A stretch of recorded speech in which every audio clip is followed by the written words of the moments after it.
ನಾನು Satyanarayan, national team coach for Glasgow. ಇಲ್ಲಿ ಗ್ಲಾಸ್ಕೋದಲ್ಲಿ Commonwealth games ನಡೀತಾ ಇದೆ. ನಾಳೆಯಿಂದ ಅಥ್ಲೆಟಿಕ್ಸ್ ಕಾಂಪಿಟೇಷನ್ ನಡೆಯುತ್ತೆ. ಈ ಅಥ್ಲೆಟಿಕ್ ಕಾಂಪಿಟೇಷನಲ್ಲಿ ಕರ್ನಾಟಕ ಶಿಲ್ಪ 57 ಕ್ಯಾಟಗರಿ ಪಾರ್ಟಿಸಿಪೇಟ್ ಮಾಡ್ತಾ ಇದ್ದಾರೆ. ಮತ್ತು ಶರ್ಮಿಳಾ ಹರಿಯಾಣದವರು ಶಾರ್ಟ್ ಪುಟಲ್ಲಿ ಪಾರ್ಟಿಸಿಪೇಟ್ ಮಾಡ್ತಾರೆ. ಭಾವಿಕ್ 100 ಮೀಟರ್ಸಲ್ಲಿ ಪಾರ್ಟಿಸಿಪೇಟ್ ಮಾಡ್ತಾ ಇದ್ದಾರೆ. ಇವನ್ ಶ್ರೇಯಾಂಶ್ ತ್ರಿವೇದಿನೂ ಪಾರ್ಟಿಸಿಪೇಟ್ ಮಾಡ್ತಾ 100 ಮೀಟರ್ಸಲ್ಲಿ. ನಾವು ನಾಳೆ 2 ಮೆಡಲ್ ಎಕ್ಸ್ಪೆಕ್ಟ್ ಮಾಡ್ತಾ ಇದ್ದೀವಿ, ಒಂದು ಗೋಲ್ಡು, ಒಂದು ಬ್ರಾನ್ಸು.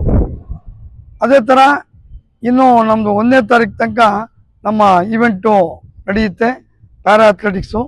ಈ ಸಲ ಇಂಡಿಯನ್ ಟೀಮ್ ತುಂಬ ಸ್ಟ್ರಾಂಗ್ ಕಾಂಟಿಂಜೆಂಟನ್ನು ನಾವು ತೊಗೊಂಬಂದಿದ್ದೀವಿ.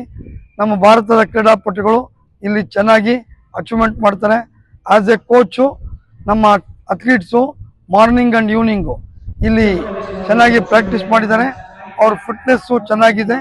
ಹಾಗಾಗಿ ಇಂಡಿಯಾಗೆ ಇವರು ಮೆಡಲ್ ತರ್ತಾರೆ ಅಂತೇಳಿ ನಾನು ತುಂಬ ಆಕಾಂಕ್ಷಿ ಆಗಿದ್ದೀನಿ. ಮತ್ತು ಅದೇ ಥರದಲ್ಲಿ ಮುಂಬರೋ ದಿನಗಳಲ್ಲಿ 2030 ಇಂಡಿಯಾ ಕಾಮನ್ವೆಲ್ತ್ ಗೇಮ್ಸ್ ಹೋಸ್ಟ್ ಮಾಡ್ತಾ ಇದೆ. ಆ ಕಾಮನ್ವೆಲ್ತಿಗೂ ಈ ಮೆಡಲ್ ವಿನ್ ಮಾಡಿದಾಗ ಅದು ಹೆಲ್ಪ್ ಆಗುತ್ತೆ. ಆಮೇಲೆ ನಿಮ್ಮೆಲ್ರಿಗೂ ನಾನು ನನ್ನ ಕ್ರೀಡಾಪಟುಗಳಿಗೆ ನೀವು ಪ್ರೋತ್ಸಾಹ ಮಾಡಬೇಕು ಅಂತ ಈ ಟೈಮಲ್ಲಿ ನಾನು ನಿಮ್ಮನ್ನು ಕೇಳ್ಕೊಳ್ತೀನಿ.